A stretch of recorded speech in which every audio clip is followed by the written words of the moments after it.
नमस्कार विद्यार्थी मित्रांनो. नोट्स इन मराठी या आपल्या शैक्षणिक यूट्यूब चॅनलवर तुमचे मनापासून स्वागत आहे. थांबा थांबा, हे वाक्य ऐकून असं वाटलं असेल की तुम्ही थेट शाळेच्या वर्गातच आला आहात. पण नाही. आज आपल्याला नोट्स इन मराठी या चॅनलवरूनच काही शैक्षणिक साहित्य मिळालंय. आणि वरवर पाहता, हो, यात शाळेच्या पुस्तकातलीच माहिती आहे.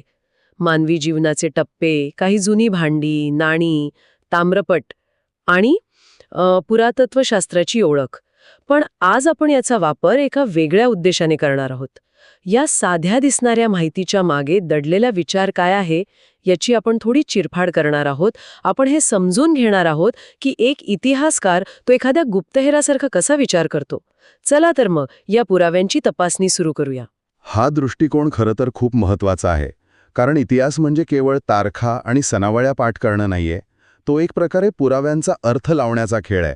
आपल्याला जी चित्रं मिळाली आहेत त्यात बघा, मातीची भांडी आहेत, नाणी आहेत, शिलालेख, ताम्रपट, ही सगळी भूतकाळाने आपल्यासाठी मागे ठेवलेली कोडी आहेत. बरोबर. आणि या कोड्यांच्या तुकड्यांनाच इतिहासाची साधने असं म्हणतात, नाही का? मजकुरात पण या साधनांचे 3 प्रकार सांगितले आहेत: भौतिक, लिखित आणि मौखिक. भौतिक म्हणजे ज्यांना आपण स्पर्श करू शकतो, बरोबर, जसं ही भांडी किंवा किल्ले. आणि लिखित म्हणजे ज्यावर काहीतरी लिहिलेलं आहे, जसं की ताम्रपट. हे तर अगदी सरळ वाटते. हो, वरवर पाहता ते सरळ आहे. भौतिक साधनं आपल्याला त्या काळातलं तंत्रज्ञान कसं होतं, त्यांची जीवनशैली कशी होती याबद्दल सांगतात. उदाहरणार्थ, भांड्याचा आकार आणि त्याची बनावट यावरून ते भांडं रोजच्या वापरासाठी होतं की एखाद्या समारंभासाठी हे कळू शकतं. अच्छा. आणि लिखित साधनं आपल्याला कायदे, राजांच्या आज्ञा म्हणजे एक अधिकृत बाजू सांगतात.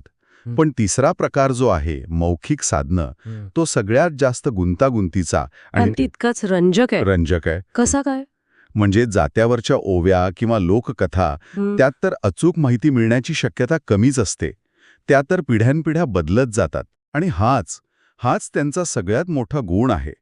लिखित साधनांमध्ये आपल्याला राजा काय म्हणाला किंवा कायदा काय होता हे कळतं. पण मौखिक साधनांमधून त्या निर्णयामुळे किंवा कायद्यामुळे लोकांच्या मनात काय भावना होत्या, त्यांचं जगणं कसं बदललं हे समजतं.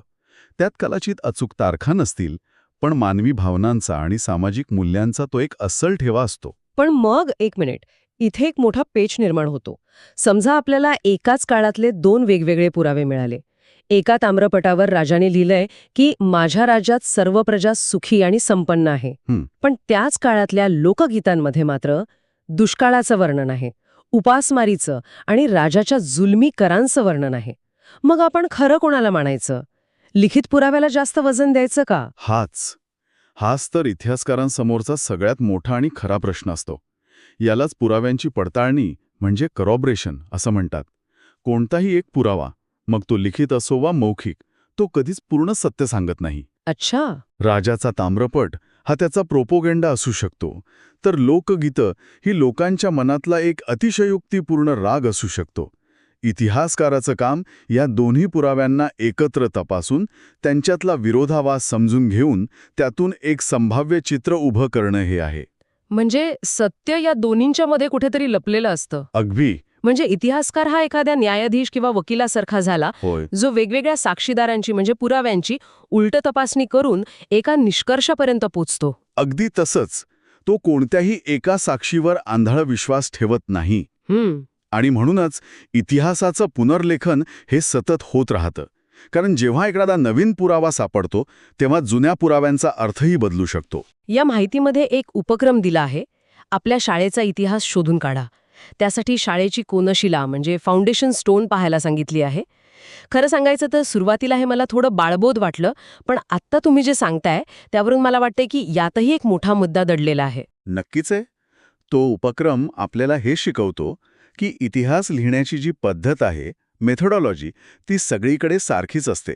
मग तो देशाचा इतिहास असो किंवा तुमच्या शाळेचा. अच्छा. विचार करा, शाळेचा इतिहास लिहिताना तुम्ही काय कराल? तुम्ही शाळेची कोनशिला पाहाल. हे झालं भौतिक साधन. बरोबर. तुम्ही शाळेचे जुने रजिस्टर, निकालपत्रक आणि मासिकं चाळाल. ही झाली लिखित साधने. हो. आणि तुम्ही शाळेतील जुन्या शिक्षकांशी किंवा माजी विद्यार्थ्यांशी बोलाल, त्यांच्या आठवणी ऐकाल. ही झाली मौखिक साधने. वा. म्हणजे ज्या 3 साधनांचा वापर करून देशाचा इतिहास लिहिला जातो, हो, त्याच साधनांचा वापर करून आपण आपल्या परिसराचा, आपल्या कुटुंबाचा इतिहासही लिहू शकतो. आपल्याला मिळालेल्या चित्रांमध्ये जे मानवी आयुष्याचे टप्पे आहेत, लहान बाळ, विद्यार्थी, पदवीधर, हा सुद्धा एका व्यक्तीचा, माझा इतिहासच आहे. अगदी बरोबर.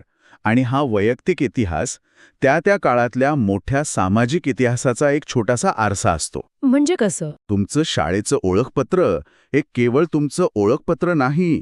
ते त्या काळातली शिक्षण पद्धती, सरकारी नियम, वापरला जाणारा कागद आणि अगदी छपाई तंत्रज्ञानाचाही एक भौतिक पुरावा आहे. अरे वा. तुमचा जन्माचा दाखला हा केवळ एक कागद नाही, तर तो त्या काळातली आरोग्य व्यवस्था आणि प्रशासकीय नोंदी कशा होत्या हे सांगणारा एक लिखित पुरावा आहे. प्रत्येक वैयक्तिक वस्तू ही एका मोठ्या कथेचा भाग असते. पण समजा इतिहासाने आपल्यासाठी काहीच लिहून ठेवलं नसेल तर, म्हणजे जर अख्खी संस्कृती कोणताही लिखित पुरावा न ठेवता नाहीशी झाली असेल तर, जसं की आपल्याला दिलेल्या चित्रात तो अश्मयुगीन मानव दिसतोय, जो आग आणि दगडांचा वापर करतोय. त्यांच्याकडे तर ताम्रपट किंवा ग्रंथ नव्हते. मग इतिहासकारांनी हार मानायचं का? नाही. इथेच तर खरा गुप्तहेराचा खेळ सुरू होतो, ज्याला आपण पुरातत्वशास्त्र म्हणजे आर्किओलॉजी म्हणतो. पुरा म्हणजे जुने. हे एक असं शास्त्र आहे जे मानवाने मागे सोडलेल्या भौतिक अवशेषांच्या आधारे लिखित पुरावे नसलेल्या काळाची कहाणी सांगतं. आणि हे अवशेष शोधण्यासाठी उत्खनन म्हणजे खोदकाम केलं जातं. पण हे काही कुठेही खड्डा खणून वस्तू बाहेर काढण्यासारखं नसतं, नाही का? मजकुरात म्हटलं की हे खूप काळजीपूर्वक आणि शास्त्रीय पद्धतीने केलं जातं. हो, कारण उत्खननात काय सापडलं यापेक्षा ते कुठे आणि कसं सापडलं हे जास्त महत्वाचं असतं. अच्छा. जमीन म्हणजे इतिहासाच्या पुस्तकासारखी असते, ज्यात मातीचे थर म्हणजे त्या पुस्तकाची पानं. हा. जो थर जितका खाली तितका तो जुना. याला काय म्हणतात त्याला? हो, स्ट्रॅटिग्राफी म्हणतात. स्ट्रॅटिग्राफी, बरोबर. त्यामुळे एखादी वस्तू कोणत्या थरात सापडली यावरून तिचा काळ ठरवायला खूप मोठी मदत होते. जर तुम्ही सरळ खड्डा खणून वस्तू बाहेर काढली तर तुम्ही इतिहासाची ती सगळी पानं फाडून टाकल्यासारखं होईल. म्हणजे पुरातत्वज्ञ हा केवळ खजिना शोधणारा नसतो, तर तो त्या जागेचा संपूर्ण संदर्भ म्हणजे कॉन्टेक्स्ट जपण्याचा प्रयत्न करत असतो. पण फक्त थरांवरून काळ ठरवता येतो का? म्हणजे आपण कार्बन डेटिंगबद्दल खूप ऐकतो. ते नक्की काय आहे आणि त्याच्या काही मर्यादा आहेत का? खूप चांगला प्रश्न आहे हा. कार्बन डेटिंग सारख्या पद्धतींनी पुरातत्वशास्त्रात खरं तर क्रांती आणली आहे. प्रत्येक सजीवामध्ये कार्बन 14 नावाचा एक किरणोत्सर्गी घटक असतो. हां. मृत्यूनंतर तो एक ठराविक गतीने कमी होऊ लागतो. तो किती प्रमाणात कमी झाला आहे हे मोजून त्या वस्तूचं वय ठरवता येतं. पण यातही आव्हानं आहेत. हो. आव्हानं कोणती? पहिली गोष्ट म्हणजे कार्बन डेटिंग फक्त सेंद्रिय वस्तूंवर म्हणजे ऑर्गॅनिक मटेरियल्सवर काम करतं, जसं की लाकूड, हाडं, कोळसा किंवा कापड. मग पण अश्मयुगातल्या दगडाच्या हत्याराचं वय कसं ठरवणार? दगड तर सेंद्रिय नाहीये. बरोबर.